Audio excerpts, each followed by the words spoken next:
সমাজের যে ন্যায় অন্যায়ের মানদণ্ড আছে, হক বাতিলের মানদণ্ড, এটা উল্টে যাবে। এবং এই হক বাতিলের মানদণ্ড প্রতিটা ক্ষেত্র থেকে উঠে গেছে। আপনাকে দেখাচ্ছি, মনে করেন আমরা ছোটবেলা থেকে 25-30 বছর পর্যন্ত পড়াশোনা করি।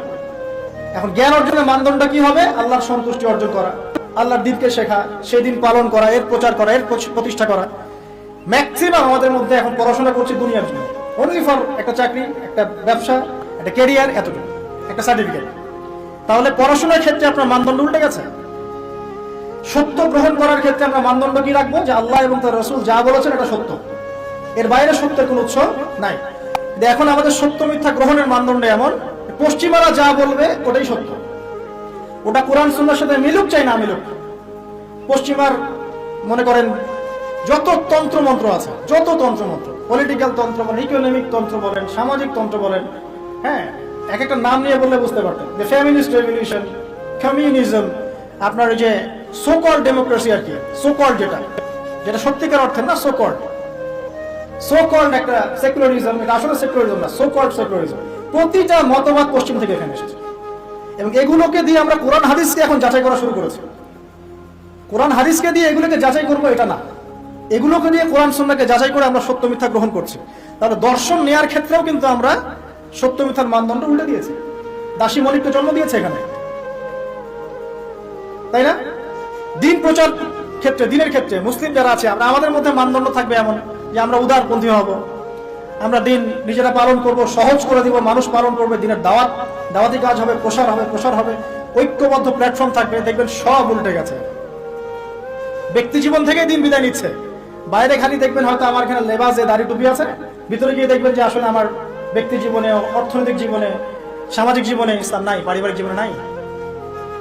মানদণ্ড উঠে যাচ্ছে। দেখবেন ঐক্যের মানদণ্ড জায়গায় বিভক্তির মানদণ্ড নিয়েছি। তারপরে অর্থনৈতিক জীবনে যান, এখানে দেখেন মানদণ্ড দেখেন। মানুষ এখন হালাল হারামের জাররা পরিমাণ পরোয়া করে না।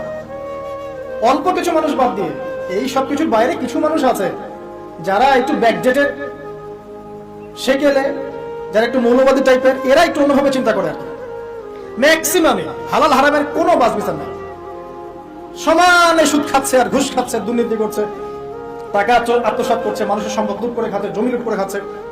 এটা যে একটা পাপ, এই বোধটুকু পর্যন্ত গায়েব হয়ে গেছে। আমানত নিয়ে একটা হাদিস পড়ছিলাম গতকাল রাতে, নবী সাল্লাল্লাহু আলাইহি ওয়াসাল্লাম বলছেন এমন যুগ আসবে যে আমানত এই কলিজা থেকে উঠিয়ে নেওয়া হবে, শুধু একটা নোক্তার মতো ফোঁটা বাকি থাকবে। তারপরে আবার সে ব্যক্তি ঘুমাবে, আমানত উঠিয়ে নেওয়া হবে, থাকবে একটা ফোস্কার মতো। ফোস্কার ভিতরে যেমন পানি আর পুষ ছাড়া কিছুই থাকে না, তেমনি আমানতের একটা খালি শেল থাকবে। মানুষ বলবে ওই লোক বড় আমানতদার, কিন্তু ওর মধ্যে জাররা পরিমাণ আমানতদারিতা থাকবে না। তো মানদণ্ড দেখেন, অর্থনৈতিক জীবনে আমাদের মানদণ্ড আর আগের মতো নাই। আমরা এখানে হালাল হারামের পরোয়া খুব কম মানুষই করি। যারা বলে যে সুদ খাওয়া হারাম, ঘুষ খাওয়া হারাম, দুর্নীতি করা হারাম, ইত্যাদি ইত্যাদি, উত্তর দেয় এগুলো ছাড়া আবার এই যুগে চলা যায়? সুদ না খেয়ে আবার এই যুগে চলা যায়? মানে মায়ের সাথে জেনা না করে এই যুগে চলা যায়? মেয়েদেরকে ধর্ষণ না করে এই যুগে চলা যায়? মানে 1 দিরহাম সুদ খেলে 36টা মেয়েকে ধর্ষণ করা হয়, বুখারী হাদিস আছে। আর আল্লাহ পাক কোরআনে কি বলছেন?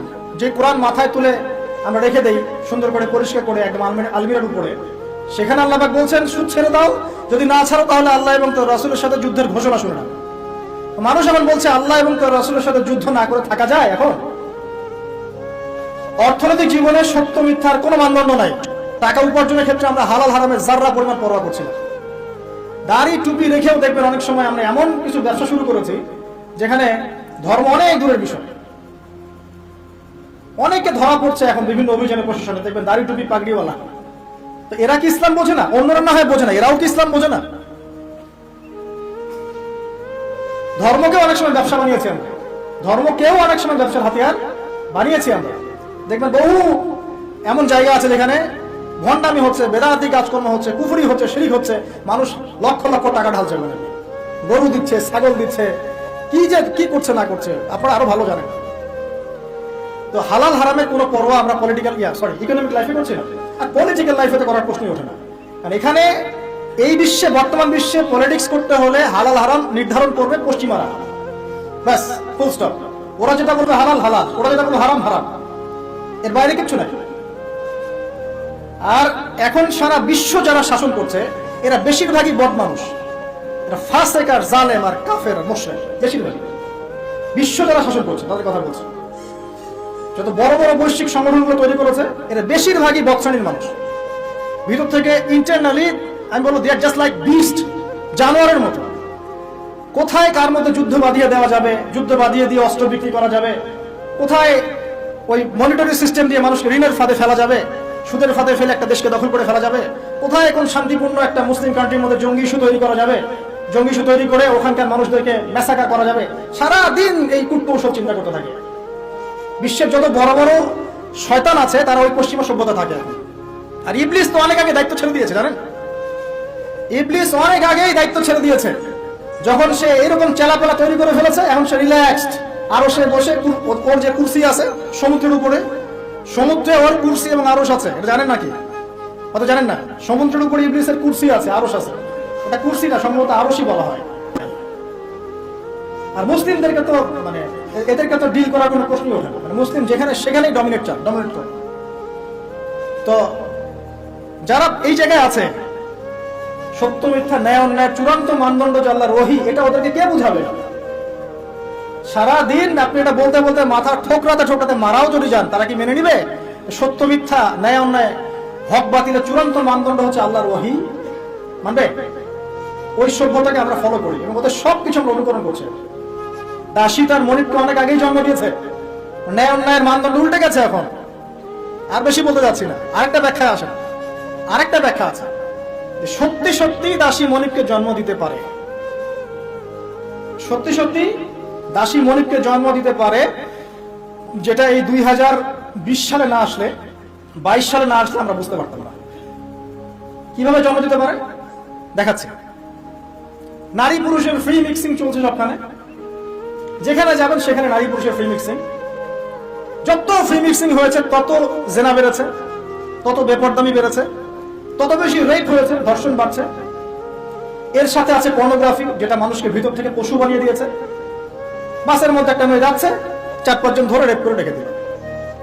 অটোতে একটা মেয়ে যাচ্ছে, একটা বাচ্চা মেয়ে রেপ করে রেখে দিল। এমনকি এমন নিউজ পাওয়া যাচ্ছে পশু পাখির সাথে মানুষ জেনা লিপ্ত হচ্ছে। একটা ছেলে আর একটা ছেলের সাথে জেনা লিপ্ত হচ্ছে, নাউজুবিল্লাহ। এবং কোন কোন ক্ষেত্রে এরকম 2-1টা ঘটনা মাদ্রাসাতেও ঘটছে। মানে পর্নোগ্রাফি দিয়ে সবাইকে পশু বানিয়ে দেওয়া হচ্ছে। খেয়াল করে দেখেন। এরপরে আবার পরকীয়া আছে। যখন এরকম বেপরদামি, ধর্ষণ, ফ্যামিলিস্ট রেগুলেশন, ফ্রি মিক্সিং বাড়তে আছে, তখন কিন্তু ভালোবাসা বলে একটা ব্যাপার যে আছে, লাভ, আল্লাহর পক্ষ থেকে যে ভালোবাসা আছে, এই লাভটাকে যৌনতা দিয়ে চেঞ্জ করে দেওয়া হয়েছে। ভালোবাসার চাইতে এখন মানুষ যৌন বিষয়টাকে বেশি গুরুত্ব দেয়। মানে মেয়েকে জাস্ট ভোগ করতে হবে, ভালোবাসা, তার সাথে কোমল থাকা, তার কষ্ট দেয়াগুলোকে একটু হাসি মুখে সহ্য করা, সবর করা, এগুলো কিন্তু নাই দেখি। স্ত্রীর স্বামীকে নিয়ে সন্তুষ্ট করা, ভিতরে ভিতরে ভাঙন চলছে। আর যখন এই ভাঙনগুলো চলতে আছে, তখন মেয়েরা সন্তান জন্ম দেওয়ার ফুরসত পাচ্ছে না। ওদের আবার কেরিয়ার বলে একটা ব্যাপার আছে, কেরিয়ারটাকে বিল্ড আপ করতে হবে সন্তান পরে।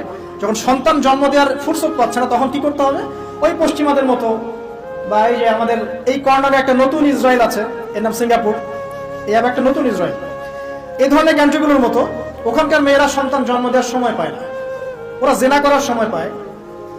দেখা যায়, একটা জরিপে দেখা গেছে যে বিয়ের আগে একটা ছেলে প্রায় 20 থেকে 22টা মেয়ের সাথে যৌন সম্পর্ক করে। এটা নাউজুবিল্লাহ বলছেন, বাট আমি আরেকটা হাদিস পড়ছি রিসেন্টলি, যেখানে নবী সাল্লাল্লাহু আলাইহি ওয়াসাল্লাম বলছেন আখিরুজ জামানে একটা ছেলের পিছনে এমন একটা সময় আসবে, যেটা এখন আসে না আলহামদুলিল্লাহ, এমন একটা সময় আসবে যে একটা ছেলের পিছনে 30-40 জন মেয়ে ঘোরাঘুরি করবে শুধু যৌন সম্পর্কের জন্য। এই সময়টা ওরা পার করে এসেছে পশ্চিমবঙ্গে। আচ্ছা, তো যেহেতু সন্তান জন্ম দেওয়ার ফুরসত নাই, ক্যারিয়ার আছে, জেনা ওপেন, জেনা চাইলেই মানুষ করতে পারে, বিয়ে করার প্রয়োজন হয় না, মদ ওপেন, জেনা ওপেন, পতিতালয় ওপেন, সবই ওপেন। এসব কিছু ওপেন করে দিয়ে আমরা কি করি? আমরা অপরাধ দমনের চেষ্টা করি। কি চমৎকার সাইকোলজি আমাদের, বাহবা দিতেই হয়। সব ওপেন, ওদের ওখানে ওপেন। তো ওখানে আর মেয়েরা চাকরি বাকরি এসবের দিকে ফোকাস করতে করতে সন্তান জন্ম দেওয়ার সময় নেই। কি করতে হবে? দরিদ্র যে কান্ট্রিগুলো আছে, যেমন ওই যে ইন্দোনেশিয়া, শ্রীলঙ্কা, কোন কোন ক্ষেত্রে আরো যে আপনার ওই যে আফ্রিকার কিছু কান্ট্রি, নাইজেরিয়া, যে ঘানা, যে মালি, এই টাইপের যে কান্ট্রিগুলো আছে, দরিদ্র, একদম দরিদ্র কান্ট্রি, এদের থেকে মেয়েদেরকে হায়ার করে। কিসের বিনিময়ে? যে তোমাকে ডলার দেওয়া হবে। ডলার কি জিনিস সেটা তো বোঝেন। এটা অস্ত্র, সারা বিশ্বকে শাসন করে। আমি ছাপাবো, আমার প্রেস আছে, আমার সিনেট আছে, আমরা ছাপাবো, আর আমরা হচ্ছি ওয়ার্ল্ডের সুপার পাওয়ার, আমরা চাইলে ছাপাতে পারি, আমাদেরকে বলার তো নাই। ছাপাবো, ওইটা দিয়ে আমি তেল কিনবো, তাহলে এটাও আমার, ওইটাও আমার। এখন তেল যে কিনছি, ওকে আমি সেই ডলারগুলো দিচ্ছি, সে ওই ডলারগুলো নিয়ে মনে করছে আমি অনেক ধনী হয়ে গেলাম। হ্যাঁ, এবং সে ধনী হচ্ছেও, কারণ এটা চলছে সারা ওয়ার্ল্ডে। সে তার প্রযুক্তিগত উন্নয়ন, বস্তুবাদী উন্নয়ন করতে থাকলো, ভোগবিলাসে ব্যস্ত থাকলো। এরপর আবার সে ওই টাকা দিয়ে আমার কাছে অস্ত্র কিনছে। যে ডলার আমি তাকে দিলাম তেলের বিনিময়ে, এবার সেই ডলার দিয়ে সে আমার কাছ থেকে আবার অস্ত্র কিনছে। এবার আমি আবার অস্ত্রকে সেলও করলাম, তাহলে সবই আমার, আদতে আপনার কিছুই না। আর ওই অস্ত্র দিয়ে আপনি কি করছেন? ওই অস্ত্র দিয়ে আপনি মুসলিম কান্ট্রিদের মধ্যে গিয়ে মুসলিমদেরকে হত্যা করছেন। আর কোন কোন ক্ষেত্রে ইনোসেন্ট দুইটা কান্ট্রির মধ্যে লড়াই লাগিয়ে দিয়ে আমি অস্ত্র ব্যবসা করছি, কোটি কোটি টাকা, কোটি কোটি ডলার। এই হলো চরিত্র। আমি কখনো বলি নাই যে ওরা ইয়াজুজ আর মাজুজ, আমি শুধু এতটুকু বলেছি যে ওদের মধ্যে ইয়াজুজ আর মাজুজের চরিত্র আছে, সারা দুনিয়া ফাসাদ সৃষ্টি করে পারে না। মূল পয়েন্টে আসেন, ওইসব দরিদ্র কান্ট্রি থেকে মেয়েদেরকে নিয়ে ডলারের বিনিময়ে মেয়েদের গর্ভটা ভাড়া নেওয়া হচ্ছে। 9 মাস এখানে স্পার্ম ইনজেক্ট করা হবে এবং এর ফলে একটা বেবি হবে, এবং এই বেবিকে অনেক ভালো কিছু খাওয়াতে হবে। এই জন্য 9 মাস তাকে খুব ভালো পানি, ভালো খাবার দেওয়া হয়। এরপর যখন মেয়েটা গর্ভ খালাস করে, বাচ্চাকে রেখে সে তার কাজ শেষে চলে গেল, ডলারের বিনিময়ে তার গর্ভ ভাড়া নেওয়া হয়েছে। এবার এই যে বাচ্চাটা জন্ম নিল, এই বাচ্চাটা কার? দাসীর না মনিবের? বলেন, মনিবের। কার কার এটা? মনিবের। এই যে দাসী মনিবকে জন্ম দিয়ে চলে গেল, এই ব্যাখ্যা আমরা আজকে থেকে 5-10 বছর আগেও বুঝতে পারতাম না। সমাজের সবচেয়ে নিম্ন শ্রেণীর, রাখাল শ্রেণীর, খালি পায়ের, খালি গায়ের, মানে নগ্ন দেহ, নগ্ন পা রাখাল শ্রেণীর মানুষ, তারা উঁচু উঁচু অট্টালিকা নির্মাণের প্রতিযোগিতা করবে। বিষয়টা কি স্বাভাবিক? এটাও তো ওইটার মতোই, যে মানদণ্ড উল্টে গেল, দাসী মনিবকে জন্ম দিল, এটাও তো মানদণ্ড উল্টেই মনে হচ্ছে। কিন্তু এটা হবে কিয়ামতের আগে, নবীজি বলেছেন তার পবিত্র জমানে অবশ্যই হবে। এটা যে হয়ে গেছে অলরেডি, এটা বোঝার জন্য কি আমার খুতবা দেওয়ার দরকার আছে? স্পেশালি আমরা যারা এই যে বড় বড় সিটিজগুলো থেকে অভ্যস্ত, ঢাকায় থাকি, নিউ ইয়র্কে থাকি, ব্রিটেনে থাকি, মেলবোর্নে থাকি, বড় বড় সিটিজগুলো, দুবাইয়ে থাকি, তাদের কাছে কি এই বিষয়গুলো চোখে স্পষ্ট দেখা যায় না? এমন কোন হিস্ট্রি পড়েন না আপনি, এমন কোন সময় কি গিয়েছিল পৃথিবীর উপর যখন পুরো পৃথিবীর এই হাইলি কনস্ট্রাক্টেড বিল্ডিংস এর প্রতিযোগিতা ছিল? একটা সময় ছিল, সেটা হলো আদ এবং সামুদ জাতির সময়, যখন তারা নিজেদের মধ্যে সব কনস্ট্রাকশন নির্মাণের প্রতিযোগিতা করত। আল্লাহ পাক ওদেরকে ধ্বংস করে দিয়েছে, কিন্তু ওইটা সারা বিশ্বে গ্লোবালি ছিল না, ওই একটা কওমের মধ্যেই সীমাবদ্ধ ছিল। এটা কিভাবে সম্ভব? রাখাল শ্রেণীর মানুষ অট্টালিকা তৈরি করবে। এখানে 3-4টা ব্যাখ্যা হতে পারে। এক, ওই রাখাল শ্রেণীর মানুষের কাছে এমন কিছু ধন সম্পদ করতলগত হবে, ওই যে আমরা বলি হেরিটেজ, মানে কি বলি, গুপ্তধন, এই টাইপের কিছু সম্পদ তারা পাবে রাখাল শ্রেণীর মানুষ, এবং এগুলো দিয়ে তারা উঁচু উঁচু অট্টালিকা নির্মাণের প্রতিযোগিতা করবে। এটা হয়েছে। একসময় যাদের খাবার টাকা ছিল না, পায়ে স্যান্ডেল ছিল না, গায়ে জামা ছিল না, আল্লাহ পাক ব্ল্যাক গোল্ড দিয়ে দিয়েছেন, অয়েল, ব্যাস সেল করো আর অট্টালিকা নির্মাণ করো, সেল করো আর অট্টালিকা নির্মাণ করো। হয়েছে না এটা মিডল ইস্টে? মধ্যপ্রাচ্য এটা বাস্তব সাক্ষী। 2, হতে পারে ব্যাখ্যা এমন যে এমন কোন অর্থনৈতিক উৎস সারা বিশ্বে চালু করা হবে যার মধ্য দিয়ে নিতান্ত দরিদ্র মানুষেরা অট্টালিকা তৈরি করার সুযোগ পাবে। সেটা কি? সেটা হচ্ছে বর্তমান সভ্যতার রিবা এবং সুদ ভিত্তিক এই মনিটারি সিস্টেম। এই সুদ ভিত্তিক মনিটারি সিস্টেম এবং ব্যাংকিং সিস্টেমের মাধ্যমেই সম্ভব রাখালের অট্টালিকা নির্মাণ করা। সে গিয়ে বলবে আমি, আমার জমি আছে বা আমি জমি চাই, আমার ফ্ল্যাট দরকার, এটা দরকার, ওটা দরকার। কি করতে হবে? লোন দিতে হবে। ওকে লোন নাও, 1 কোটি টাকা নাও, তোমাকে 10 বছর সময় দিচ্ছি, 10 বছর পর তোমাকে 1,50,00,000 দিতে হবে। সে মনে করবে হ্যাঁ কোনো সমস্যা নেই, 10 বছর টাইম দেওয়া হয়েছে, একটু না হয় বেশি দিলাম চার্জ, বাট আমি তো আমার স্বপ্ন পূরণ করছি। অথচ সে বুঝতে পারলো না, সে মায়ের সাথে জিনা করলো, যে খেলো সেও জিনা করলো, যে খাওয়ালো সেও জিনা করলো, যে সাক্ষী থাকলো সেও করলো, যে লিখে রাখলো সেও করলো। এর ফলশ্রুতিতে এলিট সোসাইটির খুব একটা সমস্যা হয়নি। এই রিবার মূল পরিণতিটা হচ্ছে যে দরিদ্র মানুষরা দিন দিন দারিদ্রতার অতল তলে যেতে থাকবে। খুব এলিট সোসাইটি যারা, ওদের খুব একটা সমস্যা হবে না। এটাই রিবা। যারা রিবাকে ফর্ম করেছে সারা বিশ্বে, ওই সভ্যতার কিন্তু খুব একটা ক্ষতি হচ্ছে না। যাদেরকে ও সুদ খাওয়াচ্ছে, IMF এর থ্রু দিয়ে বলেন, ওয়ার্ল্ড ব্যাংকের থ্রু দিয়ে বলেন, সবাইকে সুদ খাওয়াচ্ছে। ঋণ চাচ্ছ, ঋণ দিব, এইসব শর্তগুলো দেখে ঋণ দিব, তবে আমাকে এত পার্সেন্ট দিতে হবে, অত পার্সেন্ট দিতে হবে। এখন এই পার্সেন্টেজের টাকাটা কত টাকা, এই টাকাটা কি আমাদেরকে দিতে হবে না? অতএব এখানে সুদ আমরা খাচ্ছি, খেতে হচ্ছে। সারা ওয়ার্ল্ড এভাবে চলছে। এখন আপনি কি ওয়ার্ল্ডের বাইরে যেতে পারবেন? পারবেন না। সারা বিশ্বে এভাবে এই সুদভিত্তিক মনিটারি সিস্টেমের মধ্য দিয়ে দরিদ্র শ্রেণীর মানুষকে উঁচু উঁচু অট্টালিকা নির্মাণের সুযোগ করে দেওয়া হয়েছে। সংক্ষেপে বললাম। আরেকটা ব্যাখ্যা হতে পারে, এবং আমার কাছে এই ব্যাখ্যাটা খুব ভালো লাগে, সেটা হলো দুর্নীতি এবং করাপশনের মধ্য দিয়ে কালো টাকা অর্জন করে সেই টাকা দিয়ে দরিদ্র রাখাল শ্রেণীর মানুষ উঁচু উঁচু অট্টালিকা নির্মাণ করবে। এটা জাজল্যমান প্রমাণ এখনকার যত মুসলিম কান্ট্রি আছে, সবগুলো মুসলিম কান্ট্রি করাপশনের মধ্য দিয়ে, কালো টাকার মধ্য দিয়ে, জুলুমের মধ্য দিয়ে, মানুষের টাকা আত্মসাতের মধ্য দিয়ে, সরকারি মাল আত্মসাতের মধ্য দিয়ে কোটি কোটি টাকার মালিক হয়েছে কালো টাকা সব। এবং এটা একটা বড় অংশ পাচারও করা হয়ে গেছে। তো তিনটা ব্যাখ্যা মিলাতে পারবেন আপনি কিভাবে একজন রাখাল শ্রেণীর মানুষ উঁচু উঁচু অট্টালিকা নির্মাণ করতে পারে। হয় তার কাছে গুপ্তধন সে প্রাপ্ত হবে আল্লাহর পক্ষ থেকে, অথবা সে সুদভিত্তিক ব্যাংকিং সিস্টেমের মধ্যে দিয়ে এটা করবে, অথবা সে জুলুম এবং করাপশনের মধ্যে দিয়ে এটা করবে। তবে শেষ কথা হচ্ছে, সবকিছু করার পরেও কিয়ামত পর্যন্ত এই হাদিসে জিবরিলে তার নাম রাখালি থেকে যাবে, রাখালি থেকে যাবে, রাখালি থেকে যাবে। আপনি কি বুঝতে পারছেন? সম্মান দেওয়ার মালিককে। যত কিছুই করুক না কেন, কিয়ামত পর্যন্ত এই হাদিসের মধ্যে ওদেরকে এই নামেই ডাকা হবে, ওয়ান তারাল উফাতাল উরাতাল আলাতা রিয়াশাই ইয়াতাতাওয়ালুনা ফিল দুনিয়া, এভাবেই ডাকা হবে। এই সায়েন্স গুলো নবী সাল্লাল্লাহু আলাইহি ওয়াসাল্লাম বলেছেন। এর পাশাপাশি আর অনেক কথা তিনি বলেছেন।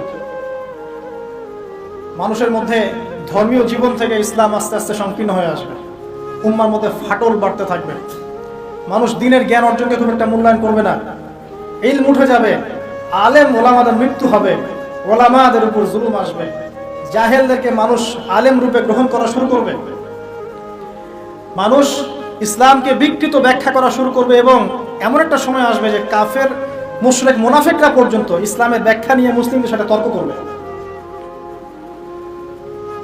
পারিবারিক বন্ধন ভাঙবে, বাবা মা সন্তান সন্ততির পারিবারিক বন্ধন ভাঙবে, প্রচুর জেনা বাড়বে এবং জেনাকে মানুষ হালাল মনে করবে, প্রচুর মাদক বাড়বে, মাদককে মানুষ হালাল মনে করবে,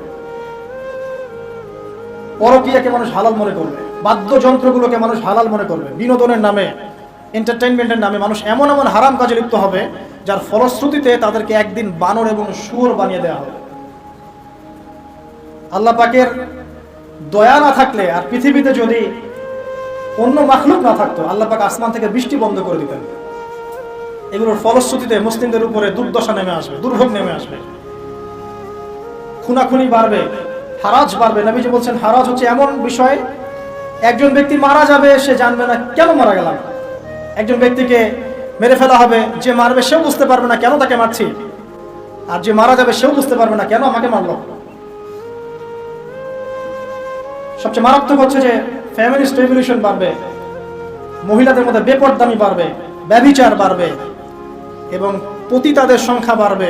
এটা ফ্রি হয়ে যাবে, মানুষ সবার উন্মুক্ত হয়ে যাবে, সামনে ইজি আপনার কাছে উন্মুক্ত হয়ে যাবে, মাদক ইজি উন্মুক্ত হয়ে যাবে, অশ্লীলতার প্রসার ঘটবে। তখন আল্লাহর রাসূল বলছে সাল্লাল্লাহু আলাইহি ওয়াসাল্লাম, আল্লাহ পাকের পক্ষ থেকে ভূমি ধসের আযাব আসবে, ভূমি ধসের আযাব আসবে, জালজালা ভূমিকম্প আসবে, এবং আকৃতি পরিবর্তনের আযাব আসবে, মানুষের আকৃতি পরিবর্তন হয়ে যাবে। তিনি বলছেন, সময়গুলো এমন ভাবে যাবে যেন মানুষের কাছে মনে হবে যে গতকালটা আজকের চাইতে ভালো ছিল। মানুষের কাছে এমন মনে হবে গতকালটা আজকের চাইতে ভালো ছিল, গত বছর এই বছর হচ্ছে ভালো ছিল। মানুষের কাছে মনে হবে যে হায়, আমি যদি কবরবাসী হতাম, কবরের পাশ দিয়ে হেঁটে যাবে আর বলবে, হায় আমি যদি জীবিত না থেকে কবরবাসী হতাম।